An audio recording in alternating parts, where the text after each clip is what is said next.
Shalom, selamat pagi jemaat-jemaat kudus yang dikasihi Tuhan. Mari menginjil, puji syukur karena Allah Bapa kita telah membangunkan kita pada pagi hari ini. Dan khususnya kita bisa menaikkan ibadah subuh Sabtu pertama awal bulan bersama-sama secara online. Kita percaya bahwa dengan kita memberikan waktu pertama kita kepada Tuhan dengan penuh kesungguhan, maka Tuhan akan berkenan, akan menyedengkan telinganya terhadap setiap permohonan dan doa kita serta akan menjawabnya. Mari kita masuk ke ibadah subuh ini dengan menyanyikan puji-pujian sambil merenungkan kasih Tuhan yang besar dalam kehidupan kita. Di dalam kehidupan kita ada kalanya kita menjauh dari Tuhan tanpa kita sadari. Oleh karena itu, lewat ibadah ini, mari kita kembali kepada Allah Bapa kita dan kita percaya Dia akan kembali menuntun kita, memberikan kelegaan kepada kita. Kita nyanyikan pujian, ku jauh dari Bapakku, kini ku pulang.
Hatimu ada keluh kesah, beritahu Yesus, beritahu Yesus. Di hatimu ada keluh kesah, beritahu Yesus, beritahu Yesus. Di hatimu penuh rasa duka, segera beritahu. Di hatimu ada keluh kesah, beritahu Yesus, beritahu Yesus. Di hatimu penuh rasa duka, segera beritahu Yesus, amin. Beritahu Yesus, beritahu Yesus, Yesus mengasihimu. Jangan bimbang dan tak perlu takut, hanya beritahu Yesus. Di hatimu bila ada susah, beritahu Yesus, beritahu Yesus. Di hatimu bila ada dosa, segera beritahu. Baik, di hatimu bila ada susah, beritahu Yesus.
hanya Yesus yang menjadi sasaran permohonan kita di tengah-tengah segala kesesakan kita. Sebelum kita mendengarkan firman Tuhan, mari kita nyanyikan satu pujian lagi. Kita serukan bahwa kita menantikan tuntunan Tuhan kita yang senantiasa hendak membawa kita ke jalan yang benar. Kita nyanyikan, Tuhan pimpinlah aku agar ku tak tersesat.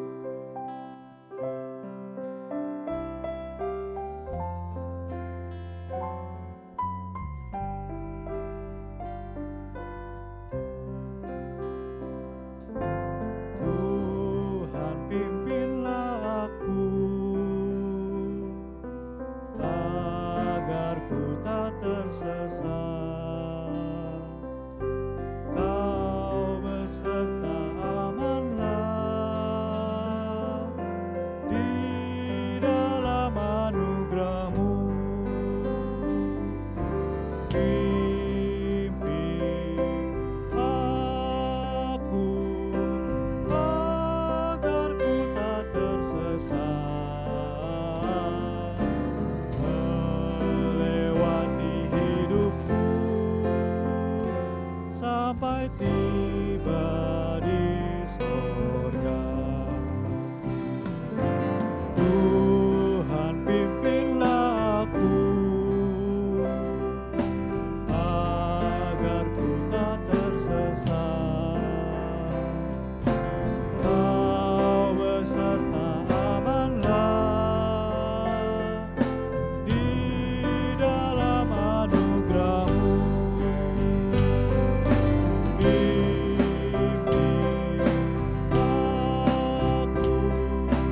agar ku tak tersesat melewati hidupku sampai tiba di sorga. Saat ombak menerpa, Kau yang melindungiku. Kau dekatku tenanglah, itulah harapanku. Pimpin aku agar ku tak tersesat melewati hidupku sampai tiba di sorga. Pimpin aku, pimpin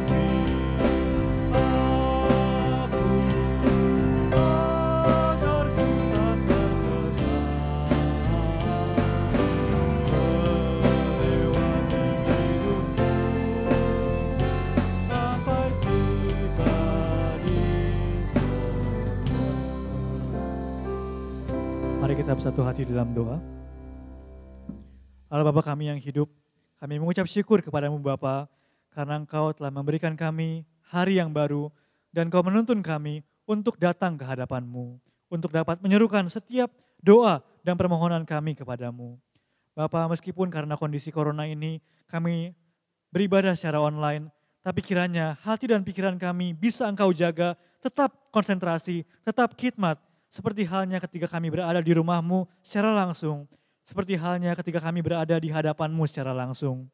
Bapa, kami akan mendengarkan firman-Mu yang dibawakan oleh Evangelis Yudi. Kiranya Bapa mengurapi Evangelis Yudi dengan Roh Kudus agar bisa menyampaikan setiap pesan-Mu kepada kami.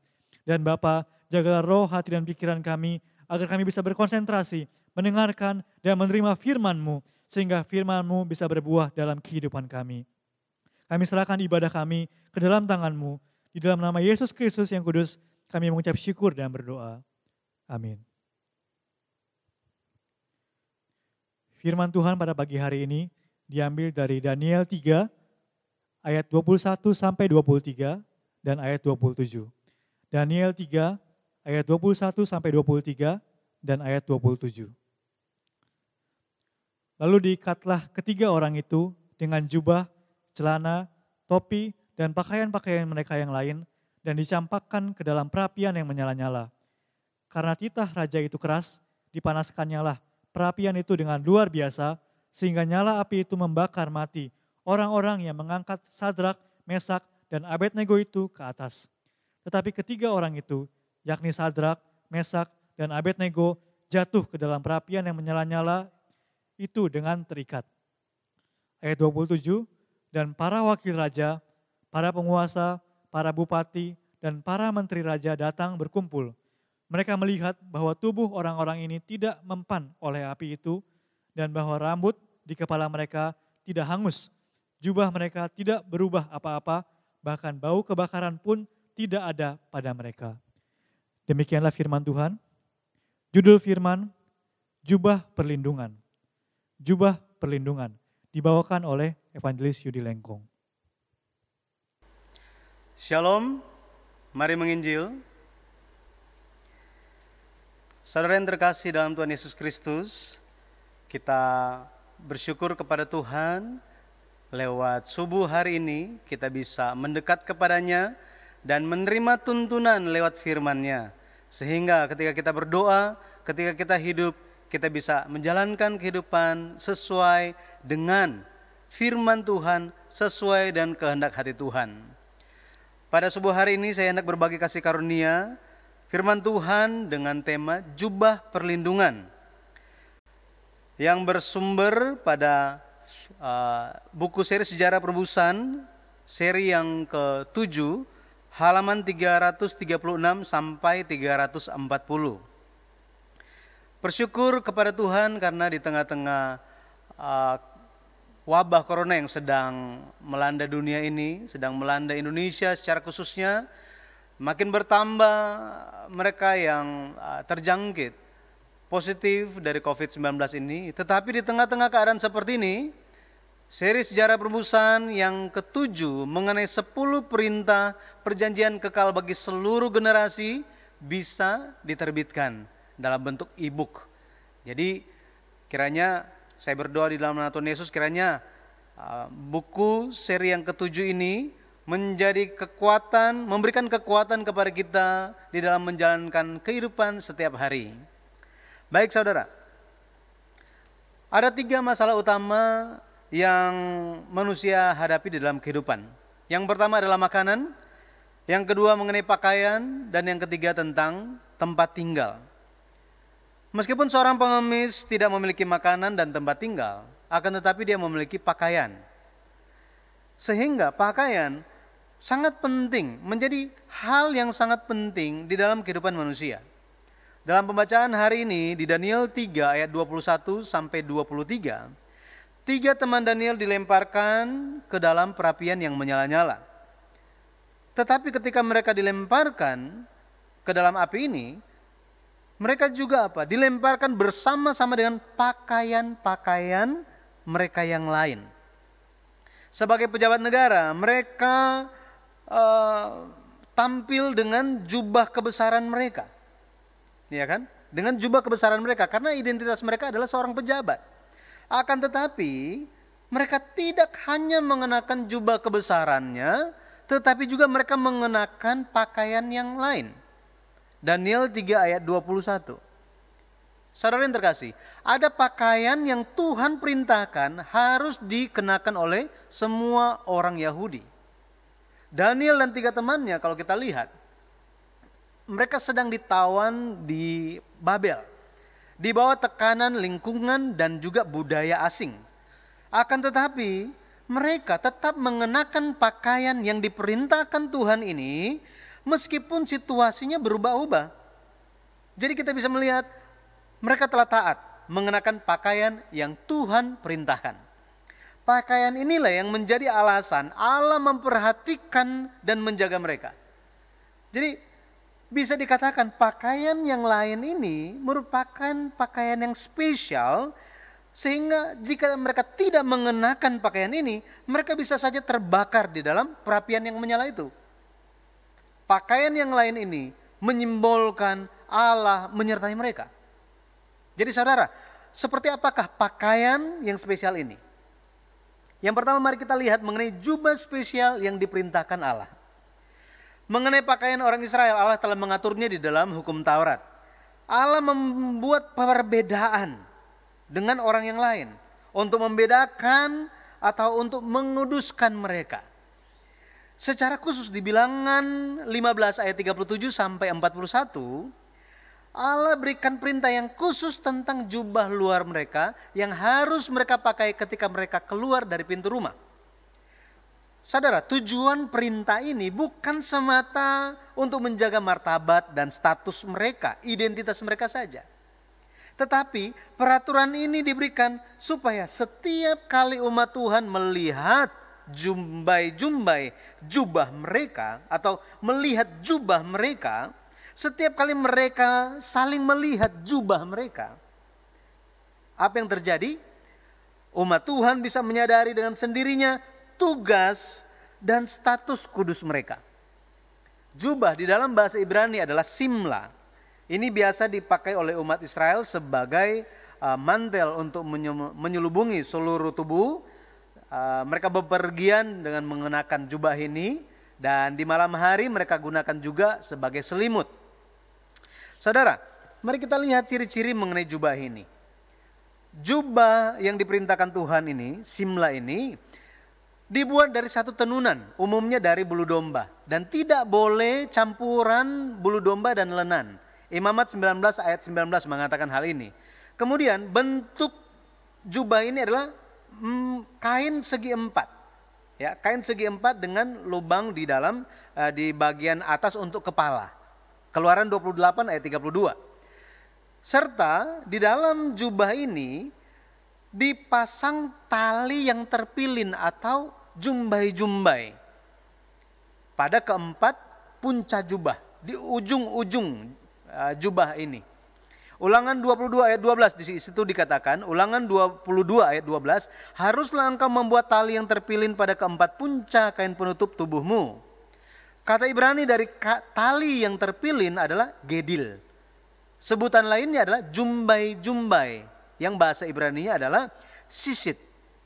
Sisit yang memiliki arti hiasan berbentuk bunga yang mengelilingi bagian paling ujung jubah.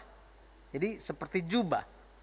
Maka hiasan ini menyiratkan hukum Taurat sebagai bunga kehidupan. Jumbai-jumbai ini juga, saudara, secara khusus ada benang berwarna biru. Ya, ada benang berwarna biru. Bilangan 15 ayat 38 dikatakan, mereka harus membuat jumbai-jumbai pada punca baju mereka turun-temurun. Dan dalam jumbai-jumbai punca itu haruslah dibubuhi benang ungu kebiru-biruan. Imam besar mengenakan jubah berwarna biru di bagian dalam, jadi di balik efod mereka. Ya, baju efod. Maka jumbai-jumbai dengan benang warna biru mengingatkan umat Tuhan akan identitas mereka sebagai bangsa imam. Ya, bangsa imam. Keluaran 28 ayat 31 dan pasal 19 ayat 6. Apa makna dari jumbai-jumbai ini atau sisit ini, saudara? Kalau kita lihat bagi bangsa Yahudi, setiap kata memiliki angkanya atau gematria. Jadi angka atau gematria dari kata sisit atau jumbai-jumbai ini memiliki nilai 600. Kemudian jumbai-jumbai untuk pakaian dibuat dengan 5 simpul dari 8 untai benang. Jadi benangnya ada 8, simpulnya ada 5. Sehingga totalnya 600 ditambah 8 ditambah 5 itu adalah 613 yang merupakan jumlah butir dalam hukum Taurat. Maka setiap kali orang Israel melihat jumbai-jumbai di jubah mereka, mereka terus ingat akan firman Tuhan. Terus mereka muncul ketetapan hati untuk menjaga dan menaati perintah Allah. Bilangan 15 ayat 39 sampai 40 dikatakan, maka jumbai itu akan mengingatkan kamu apabila kamu melihatnya kepada segala perintah Tuhan, sehingga kamu melakukannya dan tidak lagi menuruti hatimu atau matamu sendiri, seperti biasa kamu perbuat dalam ketidaksetiaanmu terhadap Tuhan. Maksudnya supaya kamu mengingat dan melakukan segala perintahku dan menjadi kudus bagi Allahmu. Saudara, di sini ada kata ketidaksetiaan. Kata ketidaksetiaan di sini adalah zana, yang berarti berzina. Jadi dengan mengenakan jubah ini, umat Tuhan akan teringat kepada semua firman Tuhan, perintah Tuhan, dan tetap menjaga kekudusan mereka. Hal ini mencegah mereka untuk berdosa, tidak setia, atau berzina secara rohani ataupun secara jasmani. Perlu kita ingat kembali saudara, 3 teman Daniel Daniel dan ketiga temannya dibawa ke Babel yang memiliki budaya penyembahan berhala. Di negara Babel itu, di bangsa Babel, ada budaya penyembahan berhala. Mereka jauh dari kampung halaman, mereka hidup dalam tekanan bangsa asing, dalam tekanan budaya asing. Mereka bisa saja lupa akan firman Tuhan. Kelemahan kita pun saudara adalah pelupa. Kita sangat mudah lupa akan firman yang baru saja kita dengar. Jadi meskipun kita paham tentang firman Tuhan, tetapi sulit bagi kita untuk mengikuti firman dengan benar. Jadi Daniel dan 3 temannya selalu mengenakan jubah spesial ini, jubah yang Tuhan perintahkan. Mereka telah hidup di Babel dengan ingat firman Tuhan, ingat dan taat perintah Tuhan. Mereka tetap menjaga kekudusan mereka. Maka setiap kali mereka melihat jumbai-jumbai pada pakaian mereka, mereka apa? Selalu kembali ingat dan ingat dan ingat. Saudara, di zaman Yesus Kristus kalau kita lihat, para pemimpin agama membuat jumbai-jumbai ini dengan ukuran besar-besar. Tujuan apa saudara? Tujuannya adalah supaya orang bisa lihat, supaya bisa dilihat orang. Jadi mereka mengenakan jumbai ini, jubah dengan jumbai-jumbai, dengan tujuan yang salah. Jadi akibatnya Yesus menegur dengan keras dan mengutuk mereka. Matius pasal 23 ayat 5 sampai 7, kemudian ayat 13 sampai 36 mengatakan hal ini. Jadi saudara, apa arti sejarah penebusan dari jubah spesial yang diperintahkan Tuhan ini? Jubah atau pakaian luar ini sangat penting dipakai dalam kehidupan sehari-hari. Di dalam hukum Taurat, jumbai-jumbai ini berfungsi untuk mengingatkan atau untuk mengingat firman Tuhan dan menjadi tanda seseorang adalah umat Tuhan. Orang kudus hari ini pun, saudara, perlu mengenakan jubah spesial ini. Tetapi jubah tersebut haruslah menjadi jubah yang memancarkan bau harum dari Kristus. 2 Korintus 2 ayat 15 sampai 16. Saudara, bau apa saja yang harus kita pancarkan? Yang pertama itu adalah wangi firman Tuhan, wangi iman orang yang percaya, dan yang ketiga adalah wangi kasih karunia. Lewat firman sejarah penebusan, apakah kita telah memancarkan ketiga bau wangi ini? Wangi firman Tuhan, wangi iman, dan juga wangi kasih karunia. Saudara, jubah luar yang spesial ini pakaian yang harus dipakai oleh manusia dalam dari setiap jemaat kudus yang telah menerima firman.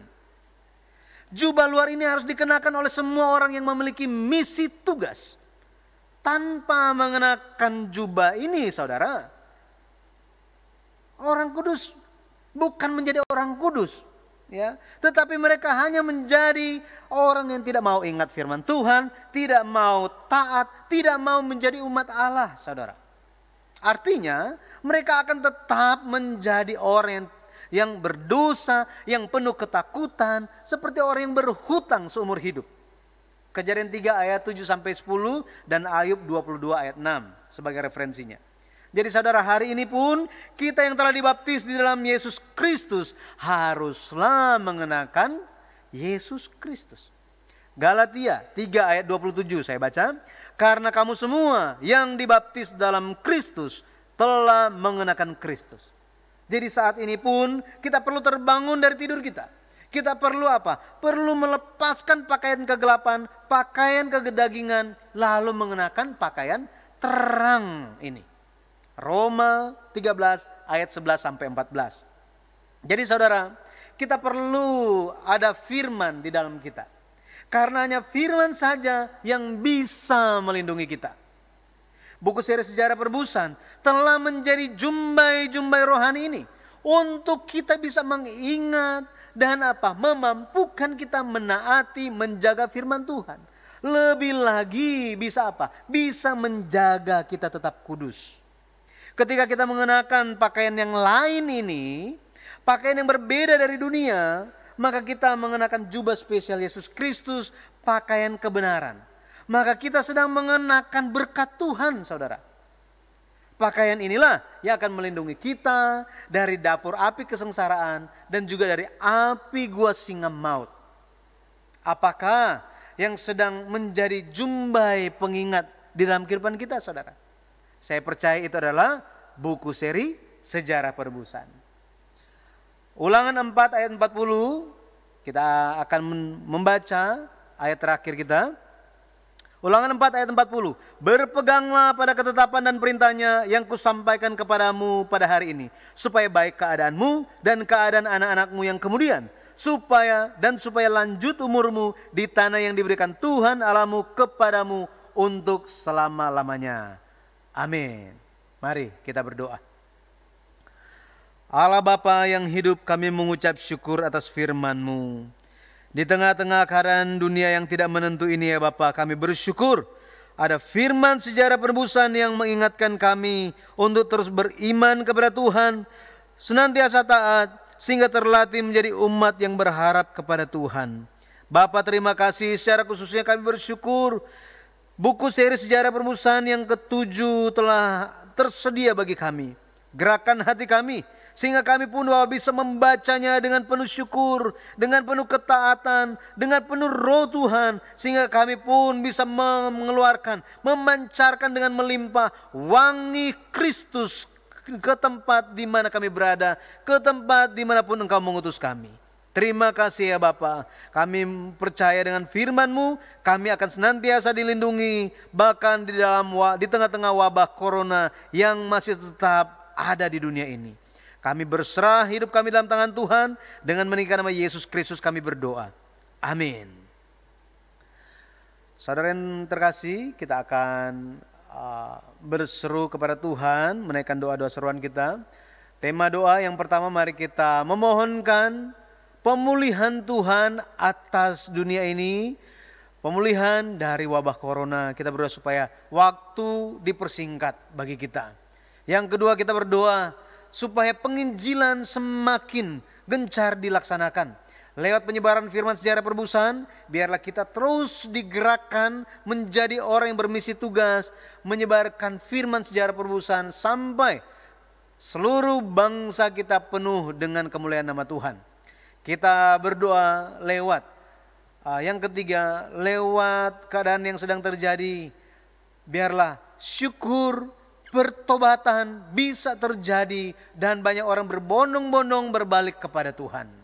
Dan yang terakhir, mari kita membawa doa-doa kita, doa pribadi kita untuk keluarga, untuk pekerjaan, untuk segala hal yang sedang kita hadapi, yang kita gumulkan, kita bawa semuanya di hadapan Tuhan. Mari saudara, kita mengangkat tangan kita berseru amin haleluya 3 kali. Amin haleluya. Amin, haleluya, amin, haleluya.